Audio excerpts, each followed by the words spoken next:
Good morning, dear brothers and sisters in Christ. Today's prayer is urgent and powerful. The Lord placed this word on my heart.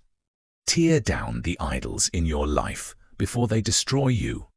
When we hear the word idol, we often imagine statues carved from stone or wood, worshipped in ancient times. But the truth is deeper. In today's world, idols are not always physical objects. An idol is anything that takes the place of God in your life. For some, it is the pursuit of money. For others, it is relationships putting a person above God.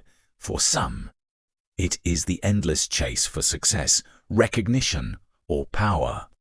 And for many, it is the small screen in their hand, consuming every thought and moment of the day.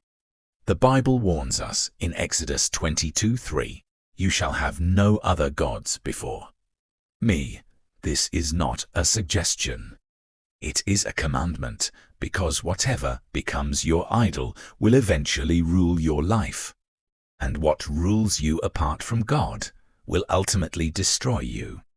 Think about the story of the Israelites in the wilderness.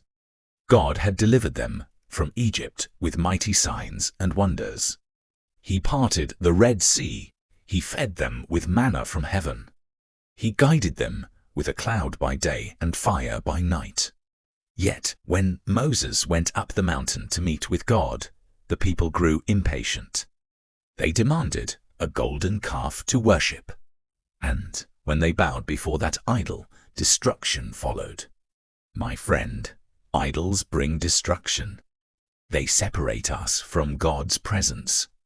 They fill our heart with emptiness. And slowly, they break us down from the inside. Let us pause here and reflect. What are the idols in your life? What is stealing your time, your energy, and your devotion away from God?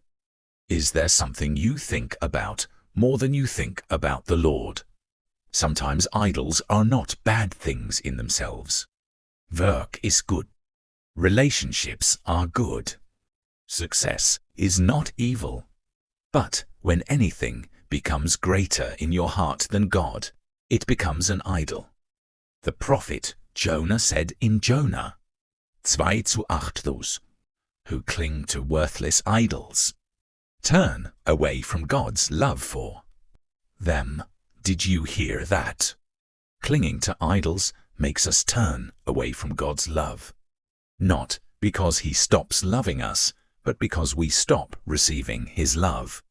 Our hearts get so filled with distractions that we cannot hear His voice anymore. Today, the Spirit of God is calling you to tear down those idols before they destroy your life. My beloved, destruction does not always come in the form of fire and thunder.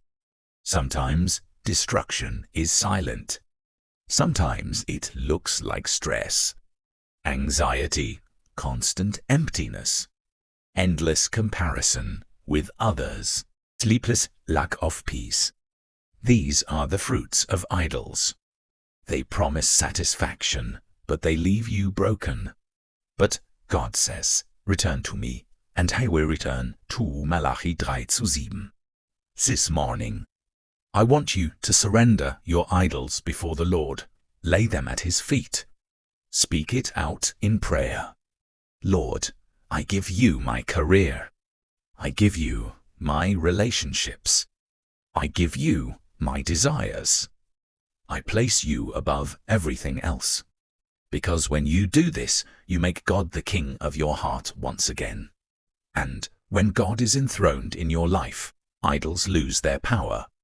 Beloved, hear me carefully. Idols do not always look dangerous at first. In fact, most idols look attractive. They promise joy, fulfillment, and peace. But what they give is only temporary satisfaction, followed by deeper emptiness. Think about Solomon, the wisest man who ever lived. God gave him wisdom beyond measure, riches, and honor. But what destroyed Solomon? Idols. he began to worship the gods of his foreign wives. He allowed compromise in his heart, and slowly, step by step, he drifted away from the true God. This is the danger of idols. They don't just appear one day in your life. They creep in slowly. They take little pieces of your devotion. They steal small amounts of your time. And before you realize it, they have taken God's place in your heart. The Apostle Paul wrote in 1 Corinthians 10:14, "Therefore, my beloved, flee from idolatry." Notice the word flee. He does not say argue with it, reason, vis-it, or play around with it. He says flee, run away, because idolatry is not something you can negotiate with. It is a fire that will eventually consume everything in your life if you allow it to stay. Now let me ask you, what are you holding on to today that has become an idol? Is it your career, where every waking thought is about climbing higher, earning more, gaining recognition while prayer is forgotten? Is it your phone, where endless scrolling on social media consumes more time than time spent in the Word of God? Is it your relationship, where you are more afraid of losing a person than losing your intimacy with God? These are idols. They may not be golden calves, but they are stealing the throne that belongs only to Jesus. The Word of God says in Matthew 6:24, "No one can serve two masters. Either you will hate the one and love the other, or you will be devoted to the one and despise the other. You cannot serve God and idols at the same time." My dear brothers and sisters, this message is not to condemn you. It is to awaken you. It is God's loving warning. Tear down the idols before they destroy you. Because every idol leads to destruction, but every surrender leads to life. Now, before we continue deeper, I want to pause here and speak to you from my heart. If this message is blessing you so far, I invite you to like this video, subscribe to this channel for more daily prayers, and share it with someone who needs this word today. And don't forget, type Amen in the comments if you are ready to put God first in your life. Let's continue. The Bible says in Psalm 115:2-8, "Their idols are silver and gold, made by human hands. They have mouths, but cannot speak, eyes, but cannot see. They have ears, but cannot hear, noses, but cannot smell. They have hands, but cannot feel, feet, but cannot walk. Those who make them will be like them, and so will all who trust in them." What does this mean? It means that idols make us lifeless. Whatever we worship, we become like. If you worship money, your heart becomes cold and greedy. If you worship fame, you become empty and shallow. But if you worship the living God, you are filled with His Spirit, His peace, and His joy. This is why God is jealous for you. Not because He is insecure, but because He knows that only He can give you real life. Every other idol will drain you. Think about your daily routine. Do you begin your day with God or with your phone? Do you end your night with prayer or with endless distractions? This is where idols hide, in the ordinary rhythms of life. But today, God is calling you to break free.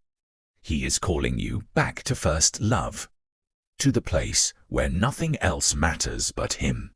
Verhenhalei 2:4-5. Jesus says, "I hold this against you. You have forsaken the love you had at first. Consider how far you have fallen. Repent and do the things you did at first." Maybe you remember when you first believed. Prayer was sweet. Worship was natural. Reading the Bible was a joy. But over time, work, busyness, distractions, and slowly your heart grew cold. But the good news is this: God is still waiting for you. His arms are still open. His mercy is still greater than your failures. If you repent today, He will restore you. If you surrender your idols today, He will set you free. Let us pray right now. Lord Jesus, I confess that I have allowed idols into my life. I have given my heart to things that cannot satisfy. Forgive me, Lord. Break every chain of idolatry in me. Remove every desire that pulls me away from you. I want you to be the only King of my heart. In Jesus' name, Amen. My beloved, God hears that prayer. And even now, chains are breaking. Strongholds are being torn down. Idols are losing their grip. The Spirit of God is restoring you. As we conclude this time of prayer, let us remember that tearing down idols is not a one-time event, but a daily choice. Each day, we must decide to place God first in our lives.